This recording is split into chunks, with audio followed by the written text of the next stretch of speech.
tadi aku bilang yang soal tradisi Kristen itu, memahami ada istilah dalam bahasa Latin itu unsur notitia, unsur asensia, keyakinan dan juga fiducia, penerapan atau iman yang prakteknya gitu dalam keseharian.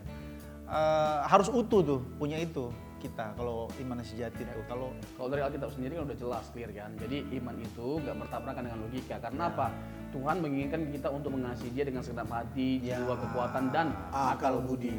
Jadi nggak bisa kita mengatakan bahwa nggak usah pakai otak untuk mengasihi Tuhan. Yaitu bertentangan dengan firman Tuhan. Bagaimanapun ya kita harus jadi orang yang pintar, orang yang cerdas, orang yang kritis. Nggak ada yang salah dengan berpikir cerdas, berpikir kritis, please gitu loh. Dan tambahnya gini, kita melakukan apa yang kita tahu. Iya, itu dia. Nah, itu dia. Apa yang kita Jadi, tahu. apa pengetahuan kita, itu yang kita lakukan. Tapi tentunya dalam konteks kekristenan kita harus punya prinsip ini bahwa logika kita, pikiran kita tunduk pada otoritas Alkitab. Jadi cocokkanlah Alkitab, ya. Cocokkanlah pikiran kita dengan Alkitab. Jangan cocokkan Alkitab dengan pikiran kita. Itu exegesis namanya. Bagaimana kalau saya bilang begini? Jadi ketika kita mengasah pikiran kita ya akan kebenaran Tuhan, sesungguhnya itu bicara soal penyembahan kepada Tuhan melalui pikiran. Bisa. ini sangat filosofis nih hari ini kita harus ada bagian berarti next. So gini, jangan sampai pada perhatian begini. Sering kita temukan kasus atau mendengar ada pendeta yang mungkin karena saking kritis jemaatnya, udah jangan pakai otak mencintai Tuhan. Pokoknya percaya aja. Udah. Ini repot. Ini akibatnya banyak anak-anak muda keluar dari kekristenan karena dia tidak mendapat jawaban.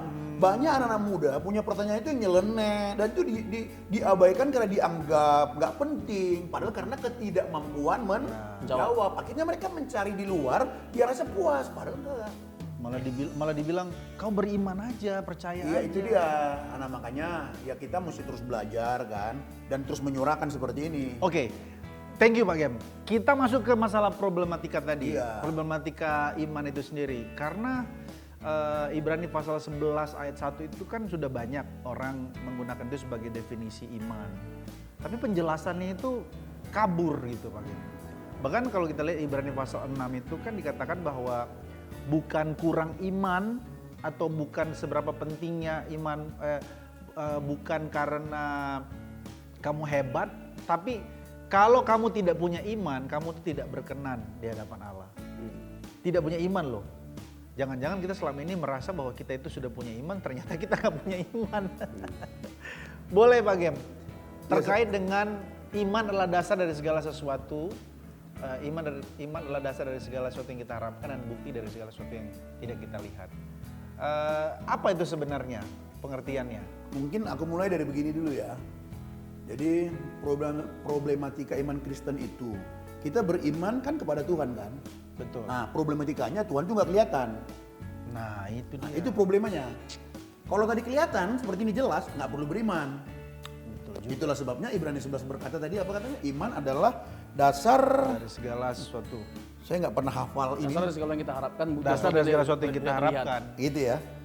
Nggak pernah hafal secara ini. Jadi iman adalah dasar dari segala sesuatu yang kita harapkan. Dan bukti dari segala sesuatu yang kita belum kita lihat ya kan. Nah dasar di situ kan fondasi. Pernah saya baca satu buku ya. Ternyata itu katanya dari kata Yunani upostasis kalau nggak salah dia, nggak salah dicek lagi. Itu sama seperti dokumen, seperti akta rumah. Jadi kita membeli akta rumah, beli rumah, masih kredit toh. Jaminan. Tapi kan udah jaminan, rumahnya kan udah milik kita, tapi belum sepenuhnya. Ya itulah dasarnya itu apa? Iman. Lalu bukti itu elangkos.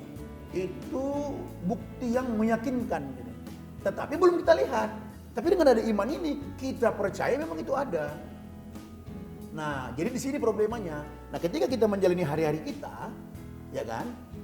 Kita misalnya berdoa, minta A sama Tuhan, atau kita menjalani hari-hari kita, kok banyak sekali persoalan, lalu katanya Allah itu baik, dia pemelihara, loh kok nggak ada jalan keluar, kok malah makin berat, nah ini kan problema. Kan problema kan? Nah disinilah kita tetap beriman kepada Tuhan dalam arti, satu, kita tetap menyesuaikan kehendak kita, perilaku kita sesuai dengan firman. Sebagai suami, ayo kita sesuaikan diri kita sebagai suami yang baik, sesuai firman. Istri juga begitu, semuanya. Bos juga begitu, karyawan juga begitu. Semuanya menyesuaikan. Seperti apa yang Tuhan kehendaki. Itu saja, walaupun tidak kita dapatkan. Nah, lalu yang kedua, yang saya katakan tadi, jadi kita dalam keadaan yang sulit itu, kita percaya bahwa Tuhan kan nggak membawa kita kepada kebinasaan. Kan? Tuhan tidak membawa kita kepada kehancuran, rancangannya damai sejahtera. Nah, disitulah itulah problemanya itu saya katakan tadi, kita tetap menjalani dengan belajar taat, jangan menyimpang. Dengan kita belajar taat tidak menyimpang, ya seberat apapun itu, sesungguhnya kita sedang mengizinkan Tuhan mengerjakannya. Nanti jalan keluarnya pas yang terbaik, mungkin tidak seperti yang kita harapkan. Ya. Walaupun belum kita lihat ya. Walaupun kita lihat. Jadi di situ dia. Nah persoalannya kan begitu kita belajar untuk percaya, si ragu suka nempel. Karena si kata Philip Yancey, pernah saya baca bukunya Yancey, ya. Apa gimana sih baca dia? Philip Yancey. Philip Yancey kali nggak salah ya. Jadi dia bilang gini, keraguan selalu mendampingi iman. Nah ini kan membuat problema. Nah disinilah Ibrani 11 ayat 1 dan Ibrani berapa tadi? Ibrani 11 ayat 6 ayat 11 ya atau 11 ayat 6 tuh. Ya, tanpa iman tadi itu. Tanpa iman, betul. Iya. Karena kalau tanpa iman berarti kita nggak percaya sama dia, nggak percaya bahwa dia mengontrol hidup kita nggak berkenan sama dia. Jadi poin kita adalah dalam kegelapan dalam tanda kutip, kita lakukan aja apa yang terbaik yang kata Alkitab yang harus kita lakukan. Ya. Itu saja sebenarnya bagian kita, di situlah problemanya itu. Nah, mungkin dilanjutkan lagi. Ya ini menarik ya. Ada benar mau tambahkan terkait dengan Sebenarnya banyak, kalau tambahkan banyak sekali. Sebenarnya banyak, tapi kita coba. Saking banyaknya jadi nggak tahu mulai dari mana. Gampang nanti kita urai pelan-pelan. Kalau kita bicara tentang problematika problematika terbesar dari iman adalah bagaimana kita mempercayai Tuhan yang tidak kelihatan. Sebenarnya itu poin utamanya. Nah, pertanyaannya gini untuk menjawab itu, bisakah kita mempercayai sesuatu yang tidak kelihatan?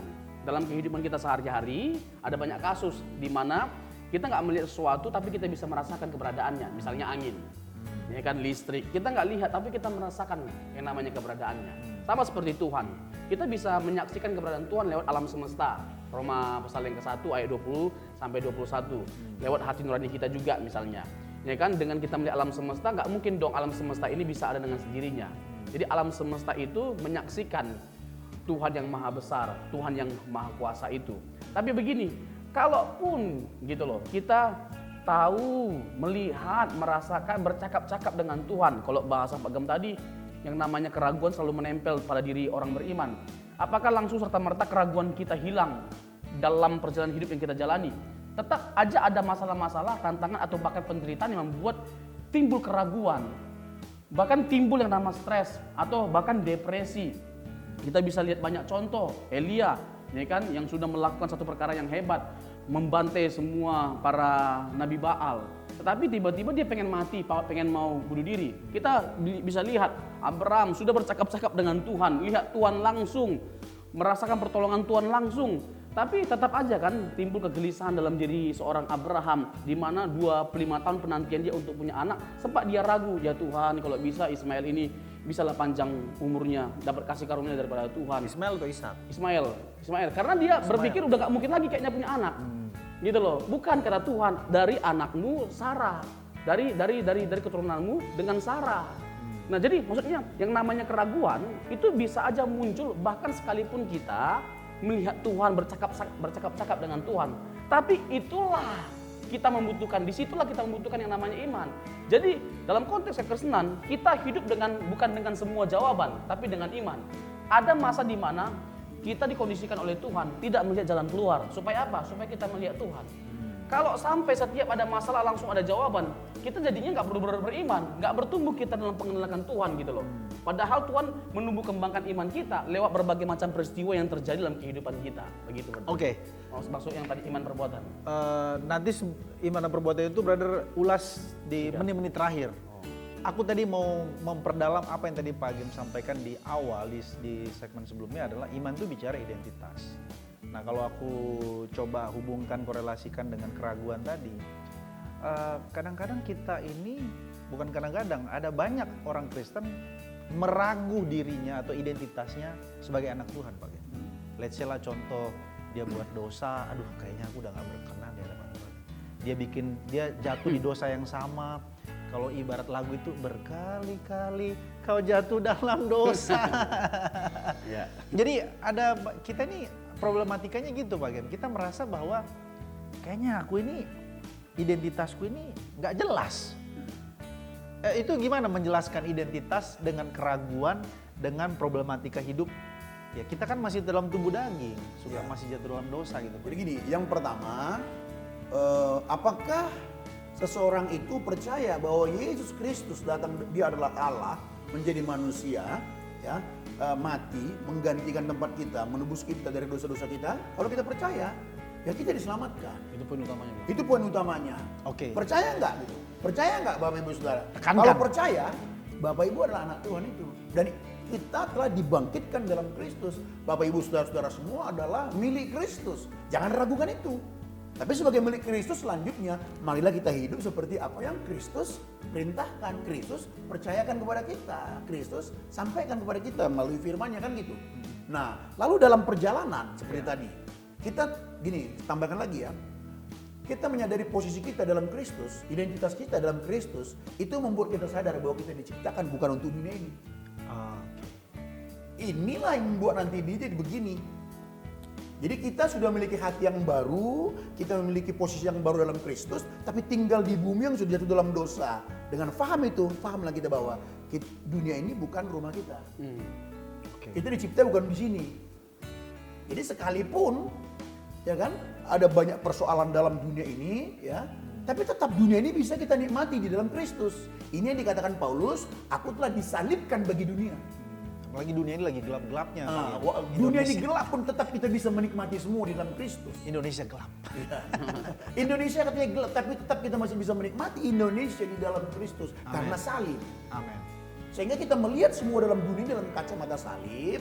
Kita tidak menikmati dunia untuk memuaskan diri sendiri. Tapi kita menikmati dunia untuk kesenangan Tuhan juga kan. Tuhan ikut senang di dalamnya. Karena kita menikmatinya di dalam kacamata salib tadi itu.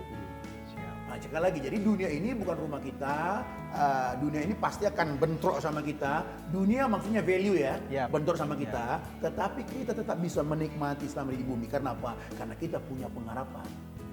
Di dalam Kristus kita tenang, dalam Kristus kita nyaman, kita memandang ke sana. Jadi kalau Bapak Ibu ada suara mengatakan, mungkin Bapak Ibu ada bikin dosa. Negatif. Lalu, aduh aku jadi dalam dosa, aku bukan anaknya kali ya. Itu kita salah, Bapak Ibu yang dikasih Tuhan. Salah. Kenapa saya katakan salah? Siapa sih kita yang udah sempurna? Ya. Tapi kita sebagai anak Tuhan waktu kita bikin salah, ya kita balik bertobat dong, cepat-cepat bertobat kan. Nah, ke depan pun kita masih bisa juga, ada pasti bikin salah bisa. Tapi jangan menghukum diri bahwa kita itu bukan anak Tuhan. Enggak, kita itu anaknya. Nah, yang menjadi persoalan kita selalu adalah kita lebih percaya kebohongan dari apa? Dari iblis, suara-suara dari semua. hati kita. Iya, dari hati kita yang menuduh. Itu kebohongan-kebohongan. Ini yang membuat kita akhirnya lama-lama jadi meragukan apakah aku ini anak Tuhan atau bukan. Nah, jadi Bapak Ibu dan saya, kita semua anak Bapak Saudara. Jadi yuk kita sama-sama beriman.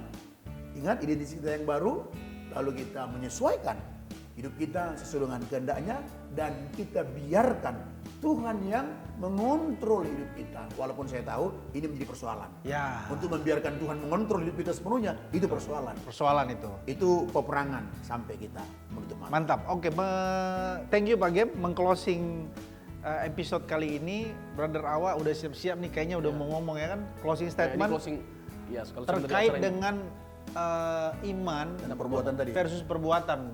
Apakah orang beriman itu perbuatannya seperti apa atau nggak perlu beriman? Kita cukup lihat perbuatannya, nggak perlu ngomong-ngomong teologi dah gitu. Kita simpulkan kekerasan itu dengan begini ya. Injil esensinya adalah bahwa kita semua adalah orang berdosa, sehingga kita dengan kekuatan kita nggak bisa mengubah nasib kita yang pasti binasa. Amen. Jadi hanya ada satu kepastian dari orang-orang yang telah jatuh dalam dosa, yaitu binasa. Dan kita bukan hanya pasti binasa, tapi kita nggak bisa melakukan apapun untuk mengubah nasib kita. Inilah bicara tentang kabar buruk itu. Gak bisa mengubah nasib kita dengan cara apapun dan bagaimanapun, sebaik apapun, sebanyak apapun perbuatan baik yang kita lakukan.